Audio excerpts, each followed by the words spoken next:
पपीते की फसल में पौधे लगाने से लेकर फल की तुड़ाई तक सबसे ज्यादा ध्यान एक ही अवस्था पर देना चाहिए, वो है फ्रूट सेटिंग। यानी कि फूल से जब फल बनने लग जाए तब आपको सबसे ज्यादा ध्यान देना चाहिए, क्योंकि इस अवस्था पर दिया हुआ एक एक स्प्रे सीधा फल की मोटाई, क्वालिटी और वजन के ऊपर सीधा प्रभाव डालता है। तो किसान मित्रों, आज के इस खास वीडियो के अंदर हम बात करेंगे कि पपीते की फल की साइज कैसे बढ़ाई जाए, साथ ही में ये भी जानेंगे कि फल की क्वालिटी को कैसे इंप्रूव किया जाता है। तो अभी तक आपने कात्यायनी ऑर्गेनिक्स के यूट्यूब चैनल को सब्सक्राइब नहीं करा है तो नीचे दिए हुए बटन पर जल्दी से क्लिक करके चैनल को सब्सक्राइब कर लीजिए और बिना किसी देरी के इस वीडियो को अपन शुरू करते हैं।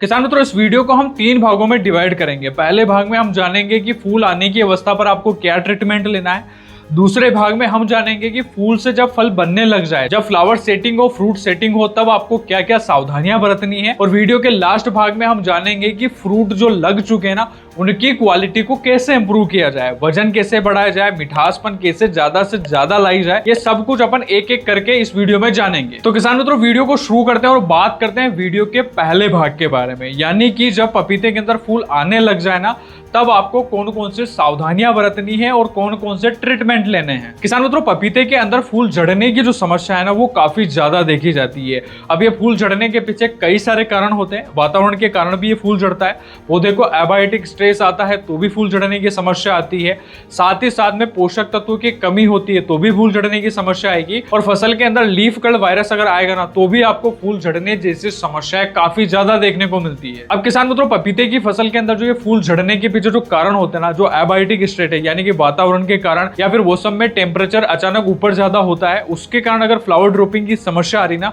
तो उससे तो अपन कंट्रोल नहीं कर सकते। लेकिन अगर न्यूट्रिएंट डिफिशियंसी, पोषक तत्वों की कमी की वजह से अगर पपीते की फसल में फूल झड़ रहे हैं ना, तो उसे आप कंट्रोल कर सकते हो। और मेनली पपीते की जो फसल रहती है ना, उसके अंदर अगर पोषक तत्वों में अगर मैं बात करूं ना, तो कैल्शियम की जो कमी होती है ना, उसके कारण फूल झड़ने की समस्या काफी ज्यादा देखने को मिलती है। और इस कैल्शियम की डिफिशियंसी को पूर्ति करने के लिए आप चिलेटेड कैल्शियम जो आता है उसका स्प्रे कर सकते हो, या फिर पपीते की फसल में फूल आने से पहले आप कैल्शियम नाइट्रेट जो है वो ड्रिप के माध्यम से चला सकते हो, या फिर जमीन के माध्यम से पौधे की जो जड़ें रहती है ना, वहां पर ड्रेंचिंग कर सकते हो। क्योंकि ये कैल्शियम क्या करता है ना, पपीते के अंदर जहां से भी फूल निकल रहा होता है ना, वहां जो उसकी बड रहती है ना, उसे मजबूत कर देता है, ठोस कर देता है। उसी कारण से फूल झड़ने की जो समस्या है ना, वो कम हो जाती है। तो अब आप जो चिलेटेड फॉर्म में जो कैल्शियम आता है ना, उसका स्प्रे कर रहे हो, तो उसके साथ में आप बोरोन को भी मिला सकते हो। बोरोन मिलाने से क्या फायदा होगा, बोरोन क्या करता है ना, पोलिनेशन में हेल्प करता है, जिससे फ्लावर सेटिंग भी अच्छे से हो पाएगी और जो फूल लग रहे हैं ना, उनसे ज्यादा फ्रूट कन्वर्ट हो पाएंगे। किसान मित्रों, वीडियो में आगे बढ़ते हैं और बात करते हैं दूसरे भाग के बारे में, जिसके अंदर हम जानेंगे कि पपीते के अंदर फूल से फ्रूट सेटिंग की जो अवस्था आती है ना, यानी कि फूल से जब फल बन रहे होते हैं ना, तब आपको कौन कौन सी सावधानियों को ध्यान में रखना है। पपीते में जब भी फूल से फल बनने लग जाए, यानी कि फ्रूट सेटिंग अच्छे से हो जाए, लगभग फल का जो वजन है वो 100 ग्राम और 150 ग्राम के आसपास आ जाए ना, तब आपको उसके अंदर एक जरूरी काम करना है, वो है फ्रूट थिनिंग। यानी कि एक डंठल पर अगर आपको 4 से 5 फ्रूट लगते हुए दिखाई दे रहे हैं ना, तब आपको फ्रूट कटिंग करनी है। यानी कि जो संख्या है ना, 4 से 5 की जो संख्या है, उसे कम करके आपको 2 से 3 तक लेके आना है, ताकि फ्रूट की जो साइज है ना, वो प्रॉपर तरीके से बन पाएगी और जो फल लग रहा है ना, उसका वजन जो है वो बढ़ पाएगा। लगभग 800 ग्राम, 1 किलो और 1.5 किलो तक वजन जा पाएगा।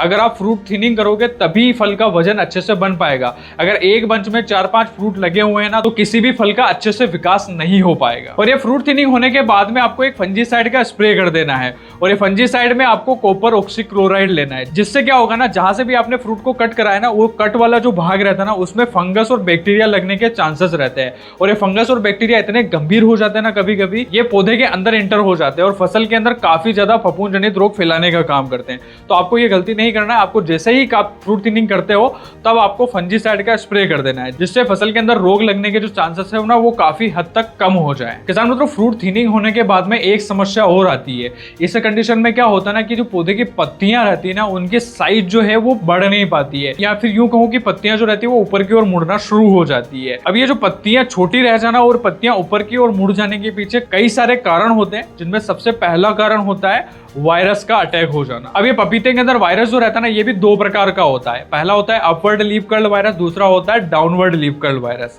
अब ये अपवर्ड जो रहता है ना, इसके अंदर पत्तियां ऊपर की ओर मुड़ जाती है। अब ये जो ऊपर की ओर मुड़ती है ना, इसके पीछे मुख्य कारण जो होता है ना वो सफेद मक्खी होती है। ये नाजुक पत्तियों में से रस चूसती है, उसी कारण से पत्तियां जो रहती है पौधे की वो ऊपर की ओर मुड़ जाती है। और ये पत्तियां नीचे मुड़ने के पीछे माइट्स का हाथ होता है। माइट्स अगर पत्तों में से रस चूस रही है ना पत्ते की, तो पपीते के जो पौधे रहेंगे ना उसकी पत्तियां नीचे की ओर मुड़ जाएगी। तो आपको इस लीफ कर्ल वायरस को कंट्रोल करने के लिए आपको सबसे पहले काम ये करना है कि जो भी पौधा आपको ऐसा दिखाई दे रहा है जिसके अंदर वायरस का अटैक हो चुका है, तो उसे आपको खेत से बाहर कर देना है और जमीन के अंदर दबा देना है। उसके बाद में अगर आपको अपवर्ड लीफ कर्ल वायरस की समस्या दिख रही है ना, पत्तियां ऊपर की ओर अगर मुड़ रही है, तो आपको सफेद मक्खी को कंट्रोल करने वाला कीटनाशक का स्प्रे करना है। और पत्तियां नीचे की ओर मुड़ती हुई दिखाई दे रही है ना, तो आपको उसके लिए मिटीसाइड का स्प्रे करना है, जिससे मकड़ी की जो समस्या है ना वो कंट्रोल हो पाएगी। अब किसान मित्रों, वायरस के बाद में दूसरी बड़ी समस्या आती है, पत्तियों की जो साइज रहती है ना वो छोटी रह जाती है। अब ये पत्तियों की जो साइज छोटी रहती है ना, इसके पीछे मेजर सबसे बड़ा जो कारण होता है ना वो जिंक की डिफिशियंसी होती है। अगर पौधे को जिंक की कमी हो रही ना तो पत्ते पीले भी पड़ेंगे और पत्ती की जो साइज रहती है ना वो प्रॉपर नहीं बन पाती है। और पपीते का जो पौधा रहता है ना उसकी पत्ती की साइज अगर अच्छे से नहीं होगी, पत्ती ज्यादा खुली हुई नहीं रहेगी ना, तो पौधा फोटोसिंथेसिस जो है वो अच्छे से बना नहीं पाएगा और फ्रूट की जो साइज है ना वो अच्छे से नहीं आएगी। इसलिए आपको पत्तियों की जो साइज है ना उसके ऊपर सबसे ज्यादा ध्यान देना है। और अगर आपको पपीते के पौधे के अंदर छोटी छोटी पत्तियां दिख रही है ना, तो आपको जिंक का स्प्रे करना है। अब किसान मित्रों, अभी तक आपने जान लिया कि जो फल झड़ने की समस्या आ रही है उसे कैसे रोका जाए, साथ ही में फ्रूट सेटिंग जो है वो ज्यादा से ज्यादा कैसे बढ़ाई जाए। अब वीडियो में आगे बढ़ते हैं और बात करते हैं अगले भाग, यानी कि जो फ्रूट लगे हुए हैं ना उनकी क्वालिटी को कैसे इंप्रूव किया जाए। किसान मित्रों, पपीते के फल का अगर आप वजन बढ़ाना चाहते हो, फल की क्वालिटी इंप्रूव करना चाहते हो ना, तो आपको 2 NPK सबसे ज्यादा आपको फ्रूट वाली अवस्था पर देने हैं। और वो NPK हैं NPK 05234 और NPK 0050। ये दोनों ही NPK आपको बदल बदल कर 2-2, 3-3 दिन की गैप में ड्रिप के माध्यम से छोड़ने हैं, जिससे फल का वजन भी बढ़ेगा और फल की जो क्वालिटी है ना वो भी ज्यादा से ज्यादा इंप्रूव हो पाएगी। अभी NPK 05234 जो रहता है वो आपको एक बार में 2 किलो ड्रिप के माध्यम से चलाना है। और जैसे ही आप 05234 चला देते हैं उसके 2 से 3 दिन के गैप के बाद में आपको NPK 0050 जो रहता है ना वो भी आपको 2 से 3 किलो प्रति एकड़ के हिसाब से ड्रिप के माध्यम से चलाना है। अब ये बदल बदल के NPK आप जब चलाते हो ना तो ये क्या करते हैं ना, फल की जो क्वालिटी रहती है ना उसे इंप्रूव करेंगे, क्योंकि NPK 05234 जो रहता है उसके अंदर फॉस्फोरस जो रहता है वो 52% रहता है और उसके साथ ही साथ में 34% पोटाश की भी मात्रा पाई जाती है। और ये दोनों ही NPK फॉस्फोरस और पोटाश फल की क्वालिटी को इंप्रूव करने के लिए सबसे ज्यादा हेल्प करते हैं। और NPK 0050 जो रहता है ना उसके अंदर आपको पोटाश की मात्रा भी मिलेगी और उसके साथ में सल्फर की भी मात्रा पाई जाती है। तो ये पोटाश जो रहता है ना ये फल की लास्ट अवस्था पे जब हार्वेस्टिंग होने वाली है उससे पहले क्या करता है ना, फल का वजन बढ़ाता है, फल की क्वालिटी जो रहती है ना उसे इंप्रूव करता है। और इस NPK 0050 के अंदर जो सल्फर आ रहा है ना, ये सल्फर जो रहता है पपीते के फल के अंदर जो मिठासपन रहता है ना उसको बढ़ाने में हेल्प करता है और साथ ही में पपीते की जो क्वालिटी रहती है ना वो भी ज्यादा अच्छे तरीके से बने उसके लिए हेल्प करता है। तो किसान मित्रों, यही थे वो 3 ट्रिक जिसके माध्यम से आप पपीते की जो फल है उसकी क्वालिटी को इंप्रूव कर सकते हो और पैदावार जो है उसे ज्यादा से ज्यादा प्राप्त कर सकते हो। वीडियो में दी गई जानकारी आपको अच्छी लगी तो उसे लाइक करें, अभी तक चैनल को सब्सक्राइब नहीं करा है तो जल्दी से चैनल को सब्सक्राइब कर लीजिए और इस वीडियो को अपने पपीते लगाने वाले किसान मित्रों के साथ में जरूर शेयर करें। धन्यवाद।